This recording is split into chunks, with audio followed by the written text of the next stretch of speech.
Okay, but I'm sorry, it's not me. Okay, talk to him. No, ma'am, don't talk to me like that. I'm an adult. Do not talk to me like that. Do not talk to me like that. Tell him to stop. But I feel like if it was Christian, I believe that's the young man's name, that was on camera assaulting Sha'Carri and pushing her around. And she's a liar. He lied about a couple things that's personally, just in a relationship. I pretty much, officers can understand what a relationship is about, but he lied. He's a liar. Okay. And that was something that I kind of just grasped, and emotionally, I'm just like, bet you do your thing, but... What really happened between Christian Coleman and Sha'Carri? Was it just a messy breakup, or something far more dangerous? Footage has surfaced that exposes the toxic cycle Christian may be trapped in, and his own mother has stepped in, words sharp enough to cut, a confrontation that could have exploded at any second. But the shocking part, despite everything, Christian is still defending her. Secrets, lies, manipulation, and silence. This story isn't just drama, it's a ticking time bomb. And you won't believe what happens next. Christian Coleman's mom just raised the stakes in the ongoing drama between her son and Sha. She actually confronted Sha about that airport altercation. And let's just say, the conversation didn't stay calm for long. When the uncut footage of Christian and Sha hit the internet, it was more than just embarrassing, it was alarming. The video didn't just expose how toxic their relationship has become, it confirmed the very nightmare his mom had been dreading. Christian isn't just in a volatile relationship, he's trapped in what looks like a dangerous cycle. And now, the question everyone's asking is this: is his mother simply overreacting, or is it time she steps in to pull her son away from Sha'Carri before things spiral even further? She tried to get him arrested in the airport. And the only reason she didn't get him arrested, because when you're in the airport, everything's under surveillance. If you know Dr. Daphne Coleman, then you already know one thing. She does not play when it comes to her son, Christian. So, it wasn't exactly shocking that she wasn't about to let Sha'Carri slide after allegedly putting her hands on him. What was shocking, though, was the way Dr. Coleman chose to confront her. This wasn't the approach of an overprotective mom sticking her nose where it doesn't belong.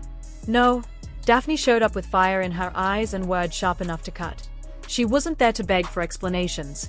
She came on a mission to protect her son, no matter the cost. The only proof of this face-off comes from insiders in Sha'Carri's camp, but according to them, it was anything but peaceful. Witnesses say Dr. Coleman stormed into that house like she was ready to bring the walls down. And since Sha'Carri isn't exactly the type to bow her head, she stood her ground, eye to eye, refusing to back off. For nearly 3 minutes, the two women locked in a silent standoff, tension so thick it looked like fists might fly at any second. Fortunately, things didn't escalate into physical blows. But one thing did cut deep: Dr. Coleman's final words. She didn't just demand that Sha'Carri stay away from her son or threaten legal action if she ever laid hands on him again. What stuck most was when she looked her dead in the eye and said, "I always knew you were bad news from the moment Christian got involved with you." Dr. Daphne Coleman has never been the type to sit quietly when it comes to protecting her son, Christian, and the recent drama with Sha'Carri proved just that. After uncut footage of the couple's heated airport altercation surfaced online, Daphne confronted Sha'Carri directly, and according to insiders, it was anything but civil. She didn't show up like an overbearing mother poking her nose into her son's love life. She arrived with fire in her eyes and words sharp enough to cut, making it clear she was on a mission to pull Christian out of a toxic relationship before it destroyed him. Witnesses say Daphne stormed into the house, ready for a showdown, while Sha'Carri stood her ground, staring her down for minutes as though fists might fly at any second. Though the clash stopped short of turning physical, one line from Christian's mother cut the deepest: "I always knew you were bad news from the moment Christian got involved with you, and now you just proved me right." That statement alone has sparked a wave of questions. Were there warning signs all along that Sha'Carri's behavior was harmful? Did Daphne ignore them just to keep the peace? Looking back, the differences between the two were clear from the very beginning. Christian was the quiet, disciplined type, while Sha'Carri's loud and fiery personality often clashed with his reserved nature. Daphne had always praised her son as the kind of young man who never missed curfew, and once he got involved with Sha'Carri, those contrasts stood out like a glaring mismatch.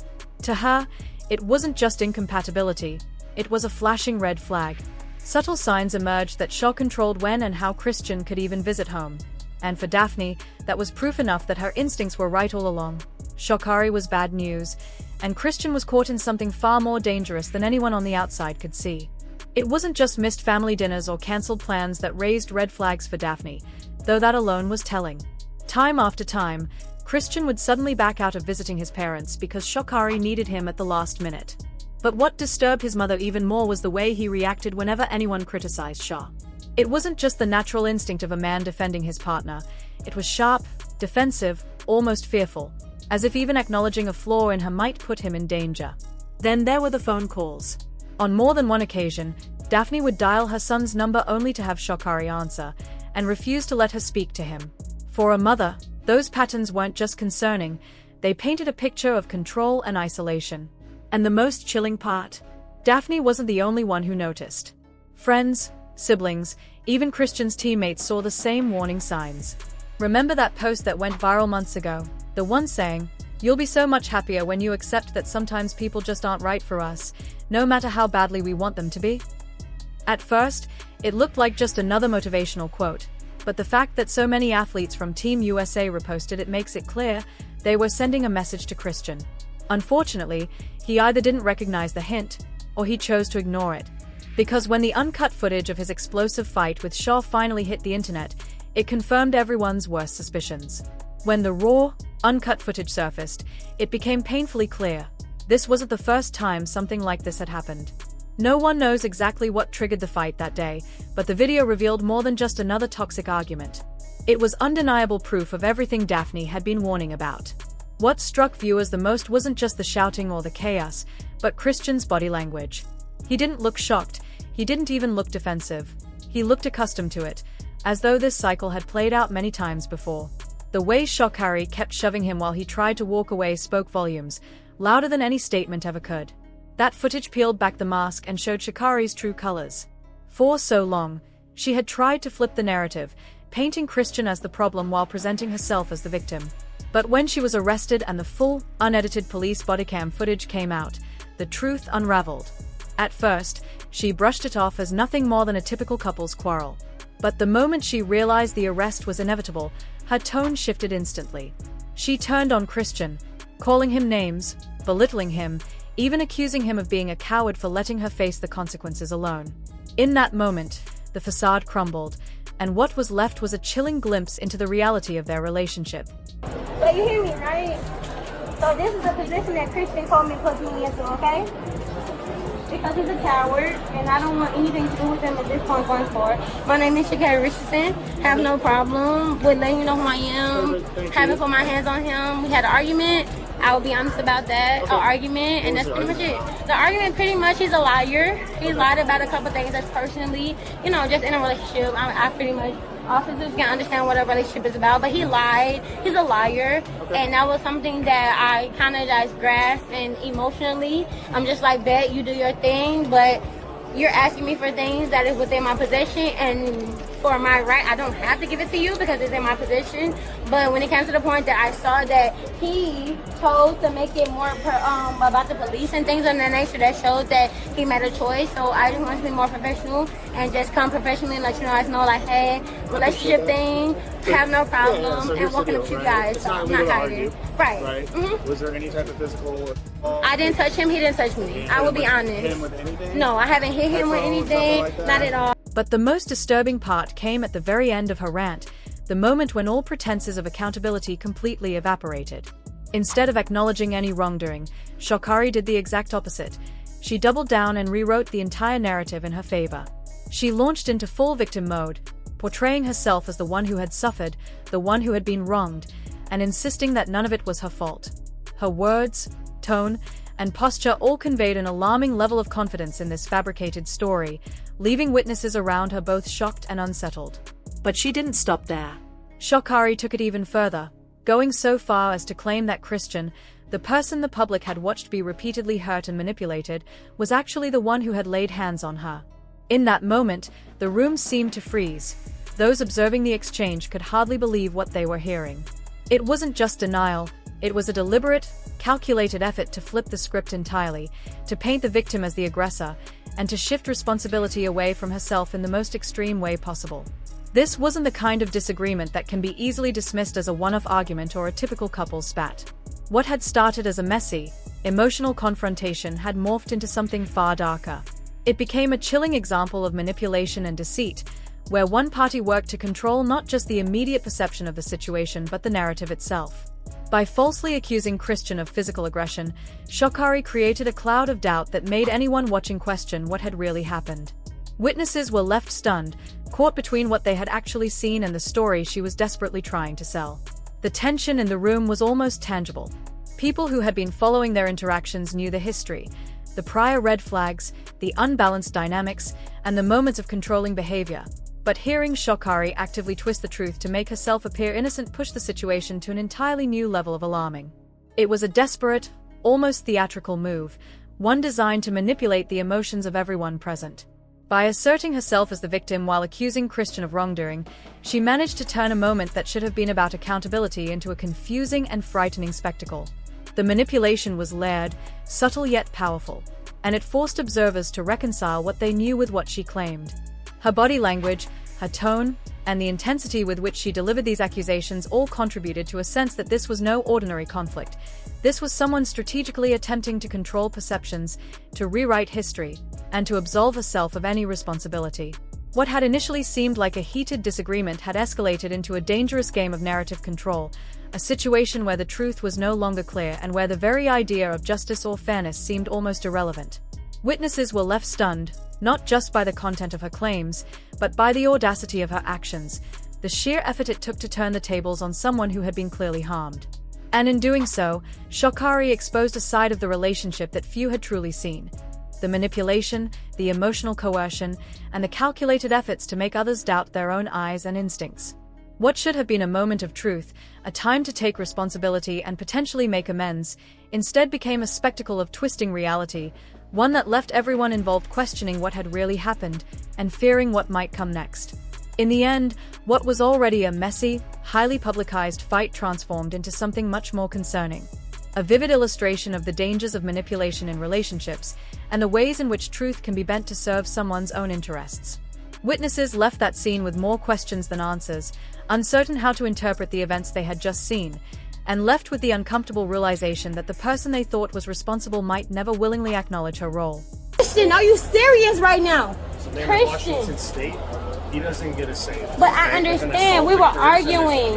But I understand entirely. We were arguing. Okay, I'm not gonna resist. But I'm telling you that we was arguing. I didn't know him. I didn't do anything wrong. But the fact that you guys are doing this to me and he's the man in this situation, I'm gonna comply.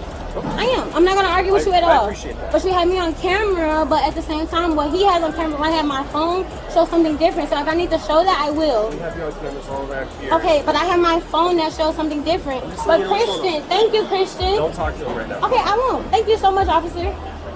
They are arresting me right now, Christian. Sissy, they're arresting me right now.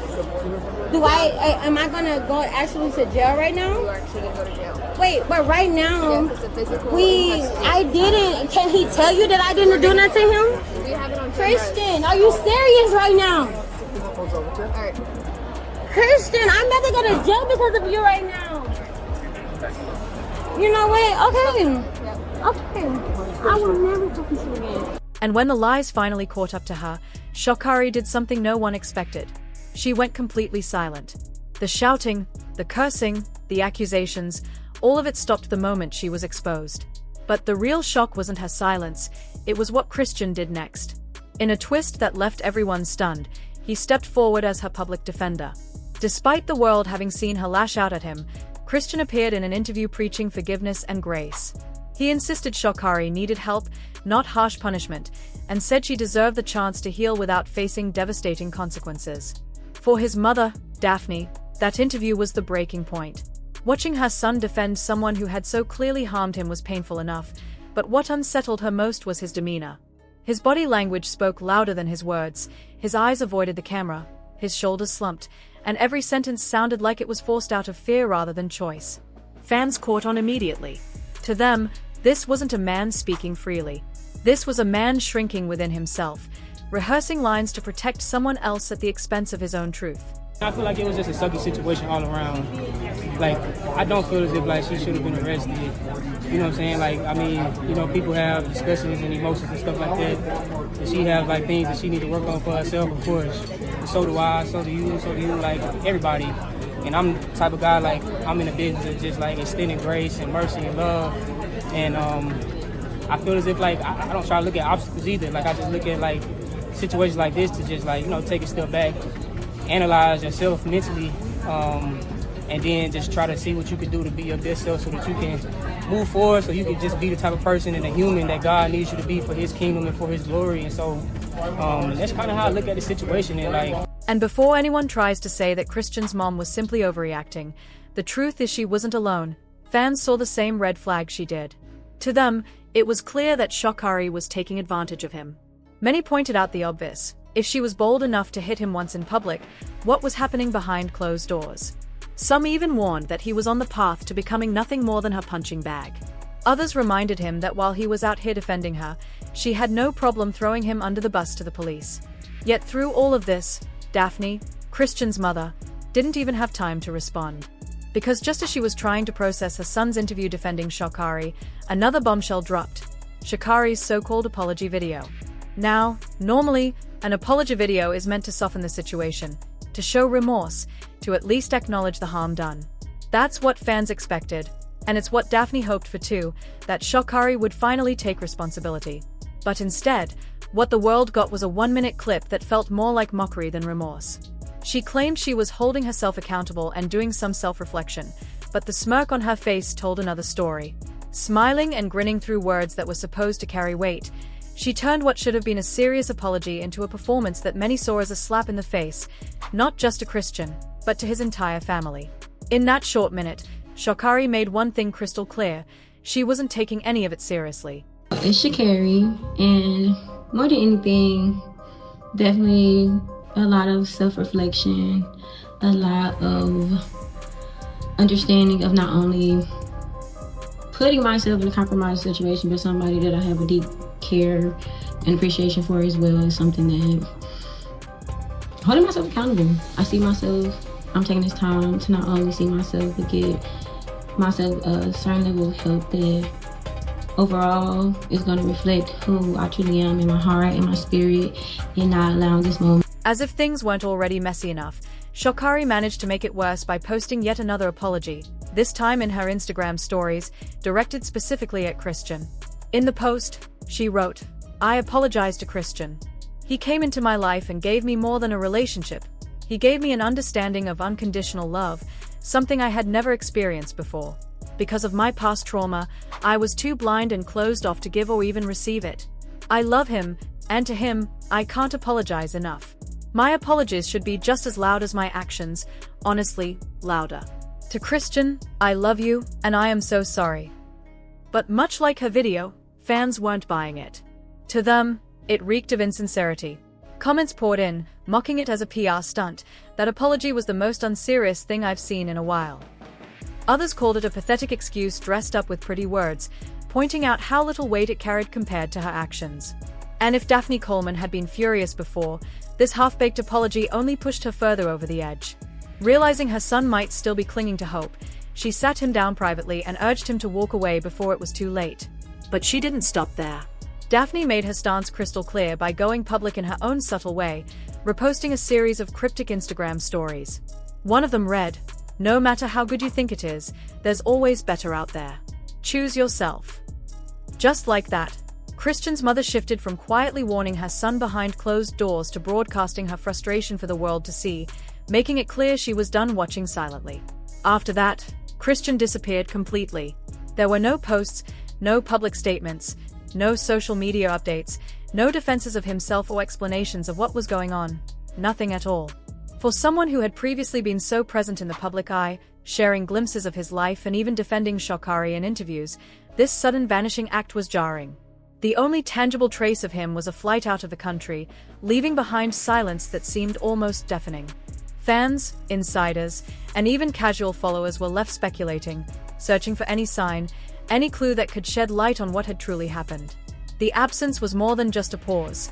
It was a statement in itself, one that screamed uncertainty, tension, and perhaps exhaustion. Meanwhile, Sha'Carri mirrored this sudden withdrawal. The once loquacious, constantly posting, always on camera Sha'Carri was nowhere to be found. No new updates, no appearances at races, no interviews, complete and utter silence. For a person whose life had largely played out in the public eye, it was a drastic shift. The same woman who had once dominated headlines with her actions, words, and viral moments had seemingly melted into the background, leaving the public with nothing but questions and speculation. And that disappearance, that silence from both parties, is exactly what has everyone on edge. The situation, already fraught with tension, now carries a new weight: the unknown. Fans, commentators, and insiders alike are left asking the same difficult questions. If Christian is truly done with Sha'Carri, why does he continue to defend her in any way he can? Why, after all the evidence, all the confrontations, and all the warnings from his mother, does he still attempt to frame her in a more sympathetic light to the public? It's a puzzle that seems to defy logic. And then there's the question of history. If Daphne Coleman, Christian's mother, is right, and all indications from prior incidents suggest that she is, then this is not the first time Christian has found himself in a situation like this. How many times, in private, away from cameras, away from public scrutiny, has Sha'Carri behaved in a way that harmed Christian, controlled him, or manipulated the narrative? The full extent of their private struggles is a mystery, a hidden chapter that fans, the media, and even close friends have only glimpsed through fragments, leaks, and secondhand reports. And those glimpses have been enough to make people worry, not just about Christian's current state, but about the pattern, the recurring cycle that Daphne has been warning about from the very beginning. And perhaps the most unsettling question of all hangs in the air like a storm cloud waiting to break. If Sha'Carri's silence is more than just retreating from public attention, if it is in fact a calculated pause, a moment in which she is plotting her next move, then what does that mean for everyone involved? The world has already turned against her, at least in the court of public opinion. Social media is rife with commentary, analysis, and judgment. Fans dissect every past action, every public statement, every viral moment, trying to predict her next steps. Yet, despite the scrutiny, the unknown remains. What will she do next? Will she attempt another public apology, another plea for sympathy, another manipulation disguised as remorse? Or is her silence a prelude to something far more calculated, something that could once again put Christian in a vulnerable position, even if the world is watching more closely this time? The tension is almost palpable, an invisible pressure that weighs on followers, family members, and anyone who has been tracking this story from the start. Christian's disappearance, combined with Sha'Carri's silence, paints a picture that is equal parts mystery, anxiety, and drama. It is the calm after a storm, or perhaps the eye of the storm, leaving those observing from the sidelines wondering what is coming next. Every pause, every absence, every moment of quiet becomes a statement in itself, charged with meaning and fraught with implications. The public knows enough to be concerned, but not nearly enough to predict the outcome. And that uncertainty, that tension, is what keeps this story alive in the minds of fans, media, and everyone following this saga. In a way, their silence speaks louder than any social media post ever could. It tells a story of exhaustion, of private battles unseen by the public, of a relationship that has likely spanned more manipulation, misunderstanding, and emotional complexity than anyone outside their inner circle could fully grasp. The question remains: will Christian remain in the shadows, quietly navigating the fallout and protecting himself, or will he re-emerge with answers that finally shed light on what has truly been happening behind closed doors? And what about Sha'Carri? Will her silence hold, or is it merely a pause before the next act in a saga that has already captivated so many? For everyone watching, these unanswered questions are the real story, the tension that keeps the audience riveted, and the uncertainty that makes every subsequent update feel like a critical moment in a much larger narrative.